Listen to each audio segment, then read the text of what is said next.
Most people who are broke don't look broke because they've figured out exactly how to look like they're not. Designer bag, new car, always at the newest restaurant. The outside looks completely fine, but looking fine and being fine are two completely different bank accounts.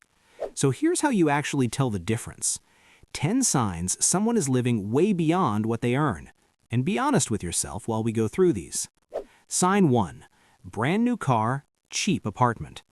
Someone is pulling up in a $50,000 car and walking into an $800 a month apartment. Because the car is visible and the apartment is private, our brains are hardwired to spend on what other people can see. It's not stupidity, it's a social instinct as old as humans. But that car payment is probably $1,000 a month. Add insurance on a new financed vehicle, another $250. That's $1,250 a month going to something that loses 20% of its value the second they drove it off the lot. So here's what that actually costs. $900 a month invested for 20 years at 10% is $600,000. The car in 20 years is worth $8,000. Same money, two completely different lives. Sign 2. Designer everything. Splits the bill at dinner. Head to toe in expensive things, but when the check comes, suddenly they're calculating their exact portion, down to the side dish they didn't order. Because visible spending and invisible spending feel completely different psychologically. A $1,200 bag feels like an investment, an identity, something permanent. $50 toward a dinner feels like it's just gone. But that's exactly backwards. The bag is gone the second you buy it. The dinner is a memory. Neither one is building anything. So what's actually happening is their entire budget is allocated to status items, and there's genuinely nothing left for anything else. The dinners aren't cheap, the person is tapped out. Sign 3. Everything good is always next month. When I get my bonus, when this project wraps up, when things slow down a little, next month I'm going to start saving. Next month I'll pay that off. Because next month feels real. It feels close. It feels like a plan without requiring anything to change right now. But next month has been next month for 2 years. And the reason the present is always maxed out is because they're spending future money in the present. Credit cards, buy now, pay later, loans. And next month is already spent before it arrives. So every financial goal lives permanently in the future because the present is completely underwater. Next month never comes. It just becomes this month. Sign 4. Can't take a week off work. Not because they love their job, because they cannot afford to miss a paycheck. Because with zero financial buffer, every single paycheck is load-bearing. It's not covering the future, it's covering right now. Rent due, card minimum due, payment plan due. But here's what that actually means for their life. Every decision, job, relationship, where they live, is made from a position of desperation rather than choice. You cannot negotiate from zero. You cannot take risks from zero. Zero is a trap that looks like a normal life from the outside. So missing 1 week of income isn't an inconvenience. It's a genuine crisis, and they're one car breakdown away from it at all times. Sign 5. Multiple buy now, pay later plans running at the same time. Not for one big purchase they planned for, multiple running simultaneously for everyday things. Because buy now, pay later is engineered to feel like it's not real money. 4 easy payments, 0%, sounds fine, sounds responsible even. But when you have 3 or 4 of these running at once for things like clothes, groceries, household stuff, you're not managing your money, you're borrowing to survive the present and paying for it in pieces so you don't have to feel the full weight of it at once. So the monthly payment load quietly builds without ever feeling like debt, until it does, and by then there are 6 of them.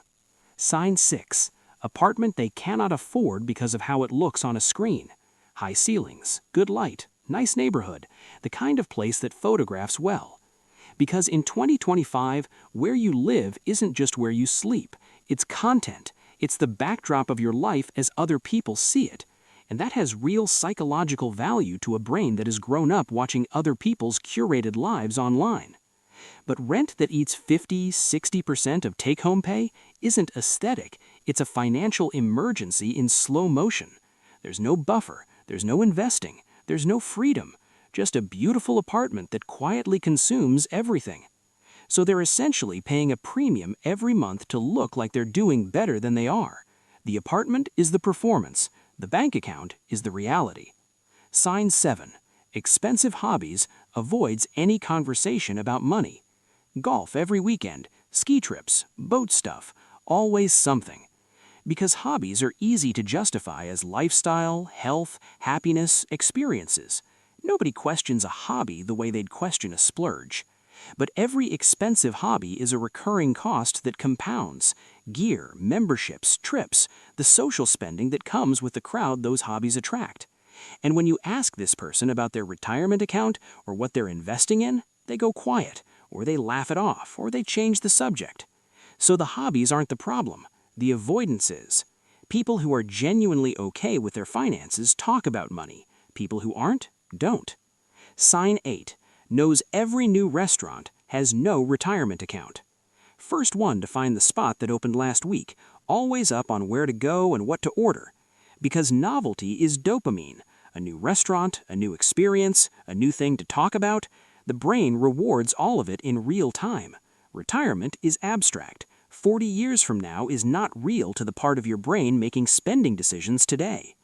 But here's the number. The average American who starts a retirement account at 25 and contributes consistently retires with significantly more than someone who starts at 35, even if the person who started at 35 contributes more per month.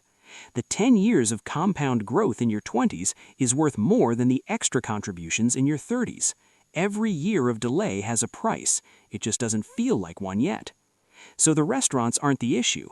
The issue is that the brain's reward system is fully optimized for right now, and right now keeps winning against 40 years from now every single time. Sign 9. Same lifestyle as friends who earn significantly more. Same trips, same restaurants, same everything. But their income is not the same. Because comparison is one of the most powerful forces in human behavior. We don't evaluate our lives in absolute terms, we evaluate them relative to the people around us. If everyone in your social circle is spending at a certain level, spending below that level feels like falling behind, even if it's the financially correct decision. But spending a lifestyle your income doesn't support isn't keeping up. It's quietly drowning while looking like you're swimming.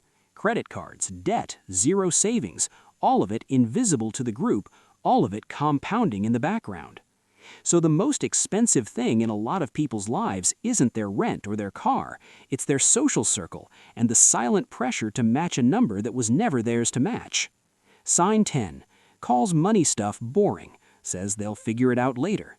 Not interested in finance, doesn't want to talk about it, finds the whole thing dry and overwhelming and not for them. Because avoidance always has a reason, and the reason is almost never that they find it boring.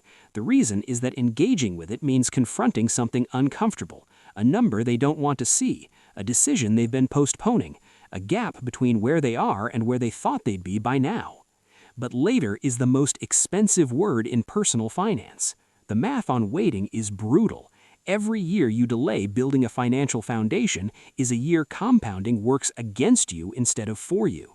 So the dismissal isn't a personality trait, it's a defense mechanism. And the first step past it is just knowing that, because once you see the avoidance for what it is, it gets a lot harder to keep doing it. Here's the thing about all 10 of these. None of them come from being stupid. Every single one of them makes complete sense given how human brains work. The need for status, the pull of immediate reward, the pain of confronting uncomfortable truths. These are not character flaws, they're just expensive defaults. The difference between someone who builds real financial stability and someone who looks like they have it is almost never income. It's almost always just knowing this stuff and making slightly different decisions because of it. If this made you think, the next video is going to be even more direct. You'll know what to do.